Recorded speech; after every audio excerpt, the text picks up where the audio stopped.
They said the suits were cursed. No one would wear them, not even the bravest soldiers. They sat in rows, polished, silent, waiting.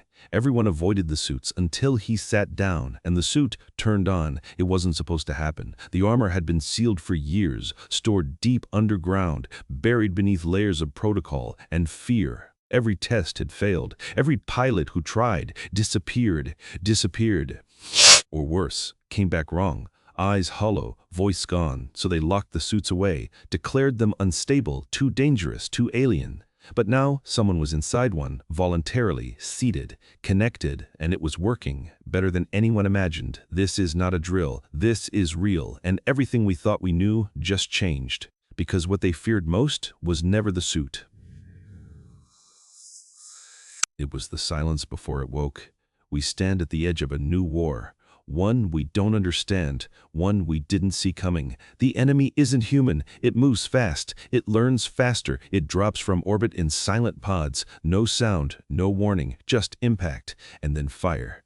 Our cities burn. Our armies fall. We've lost 3 continents in 6 months. Leaders flee. Hope fades. We needed a weapon. Something stronger, faster, smarter. So they built the armored suits. Futuristic combat frames, standing 12 feet tall, powered by neural sync tech, designed to bond with a soldier's mind, controlled by thought alone. A dream of perfect warfare, but the dream turned to nightmare. The first volunteer vanished mid-sync, camera feed cut, no signal, no body, just silence. Then the second, same thing. Third, came back screaming, begged us to destroy the machine, said it wasn't armor, it was alive. We shut the program down, buried the project, locked the hangar, put guards on the door. For 5 long years, no one went near them, no one dared. The suit stayed seated, waiting, until today. His name is Elias Varek, former drone pilot, grounded after an accident. Lost his squad in a misfire. He blames himself, carries the weight every day. Quiet man, sharp eyes, walks with a limp, but steady hands. He wasn't selected. He wasn't even on the list. He walked in, asked for access, said he wanted to try. Security refused. Command denied. Rules were clear. No testing, no exceptions. But Elias didn't leave. He stood there for hours outside the blast door. For hours outside the blast door, silent, staring at the camera. Then he spoke. Just one sentence. If no one else will go, I'll sit in the dark. No drama, no anger, just truth. Something in his voice made them hesitate. General Krell watched the feed, paused, then gave the order. Let him in. That's how it started, with a single decision. One man, one suit, and a room full of ghosts. Dust swirled in beams of cold light. Rows of armored figures stood still, like statues of forgotten gods, each one black, smooth, faceless. Elias walked forward, boots echoing. He didn't look left or right. He went straight to Unit 7, the last one built, never tested, never touched. He stopped, looked up. The suit towered over him, 12 feet of high-tech armor, joints lined with faint blue veins, helmet shaped like a skull with no mouth, just 2 empty eye sockets, glowing faintly red. Even powered down, it felt aware. Elias placed his hand on the chest plate. Cold, smooth, no seams, like poured metal. He took a breath, opened the cockpit. A hatch slid open on the back, revealing a seat, wired, lined with sensors, biogel padding. It looked like a throne and a coffin. He climbed in, sat down. The moment he did, lights flared. All along the hangar, every suit blinked on. Red eyes lit up, one by one, in perfect sequence, not random, not malfunction, synced, alive.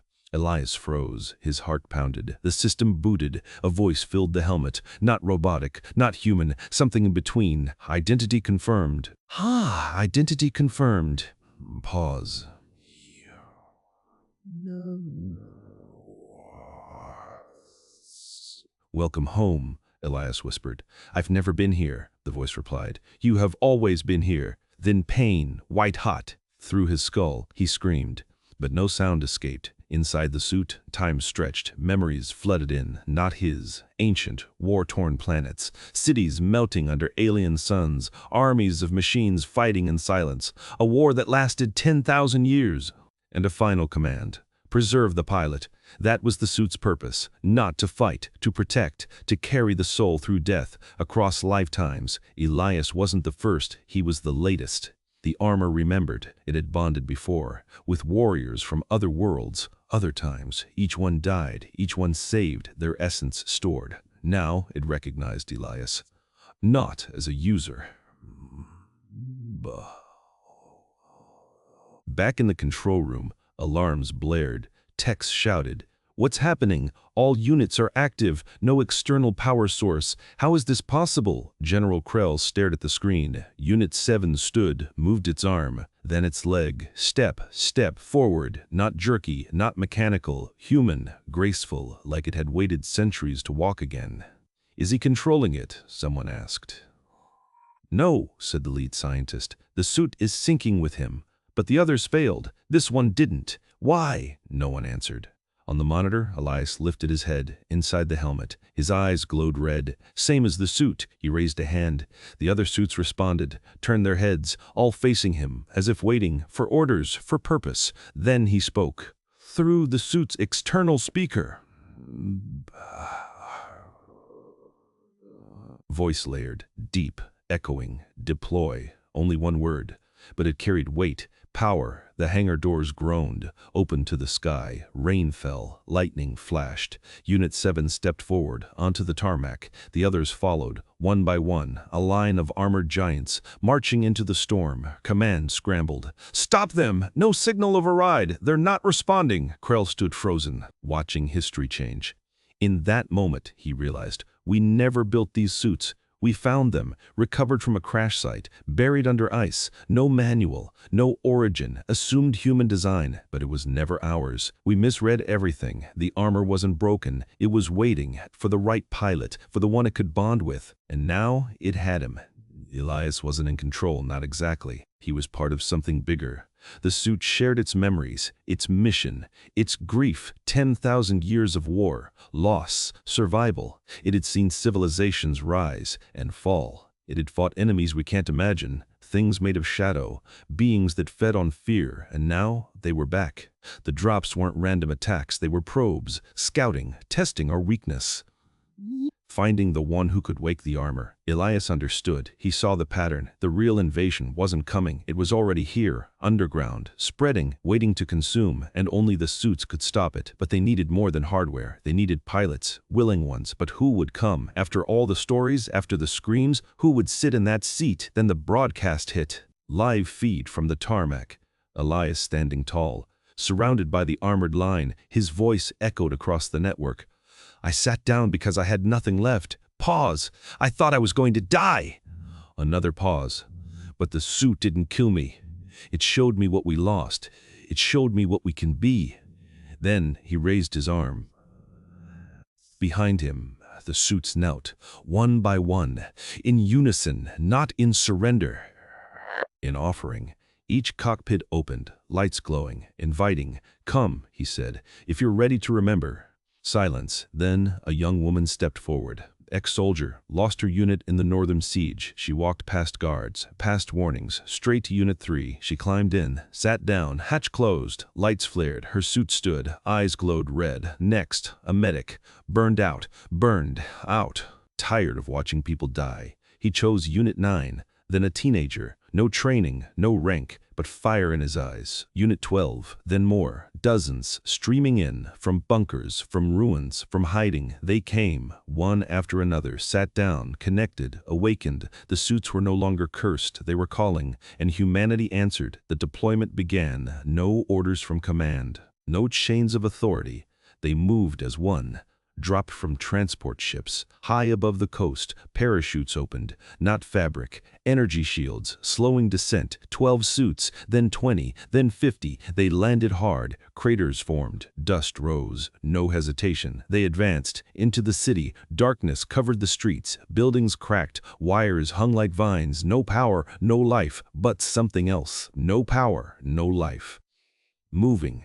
In the shadows, the enemy, it sensed them, sent its hunters. Figures emerged, tall, thin, limbs too long, skin like oil, eyes black, no faces. They moved fast, silent, attacked in swarms. First wave hit, suits stood firm, arms transformed, blades extended, plasma rifles fired, blue bursts tore through the air. Enemy fell, exploded into ash, but more came. Second wave, flanked, no one cream. Second wave, flanked, jumped from rooftops, landed on backs, tried to breach, suits reacted, shoulder cannons charged, blasted upward, firestorm, clearing the sky. Third wave, different, smarter, used debris, ambush tactics, cut comms, split the group, two suits isolated, surrounded. They fought, but were overwhelmed, armor cracked, pilots screamed, then silence. The feed cut. We lost them, but the others felt it. In the link, a pain, a death, and rage. Unit 7 roared, not sound. Energy pulse, shockwave knocked enemies back. The remaining suits regrouped, formed a circle, back to back. Weapons hot, then they synced. Neural net expanded, shared targeting, shared strength, one mind, one will. They charged, not to survive, to win. Battles raged, block by block, building by building, block by block, building by building. They flushed the enemy out, into the open, exposed, vulnerable, final push, into the subway tunnels, where the core lived, a massive shape, pulsing, black, veins spreading through concrete, the heart of the invasion. Elias led, went first, down the stairs, into the dark. The others followed. Lights from their armor cut the shadows. The creatures sensed them, defended, tendrils shot out, whipped through the air. Suits blocked, countered, advanced, closer. Elias raised his blade, fused steel and plasma, swung, cut a tendril, black fluid sprayed, sizzled. The creature shrieked, not sound, thought, pain, but it fought. Sent more tendrils, wrapped around legs, pulled. Two suits dragged under, screams, gone. Still, they pushed. Elias reached the core, jumped, plunged the blade deep. Explosion of light. The core shattered. The network collapsed. Above ground, all enemy movement stopped. Hunters froze, collapsed, turned to dust. Silence, then cheers from survivors, from watchers, from the world. It was over. For now, the remaining suits returned. 23 out of 50. Damaged, scarred, but standing. They marched back through the ruined city. People came out, watched. Some cried. Some knelt, not in fear, in gratitude. Elias removed his helmet, face bruised, eyes tired, but alive. He looked at the crowd, at the future. He spoke softly. We were never meant to fight alone. The armor doesn't replace us. It remembers us. It carries those who came before, and it waits for those who will come next. He turned, walked back to the hangar. The others followed. Mired. Cockpits opened. Pilots stepped out, shaken, changed, but whole. They had faced death and returned, not as heroes, but as keepers of a legacy older than war. Days passed, the suits were repaired, upgraded, more volunteers came, not just soldiers, scientists, teachers, artists, anyone willing to sit, to connect, to remember. We learned the armor wasn't from Earth, it was a guardian left behind by a race long gone. They fought the same enemy and lost, but not completely. They encoded their will, their courage, into the suits so that when the darkness returned, someone could rise with their strength. Now it's our turn. We are no longer afraid. We understand. The suits were never the danger. The real danger was refusing to try, refusing to sit, refusing to remember. Today, the hangar is full, every seat taken, every suit awake. They stand ready, not for war, but for balance, for protection, for the next chapter. And when the next drop comes, we will be waiting, not with fear, but with fire, because we are not alone. We carry thousands of souls, thousands of wars, thousands of hopes, and we will not fall. If you believe in courage, in rising after loss, if you believe in courage, in rising after loss, in becoming part of something greater, then subscribe and stand with us.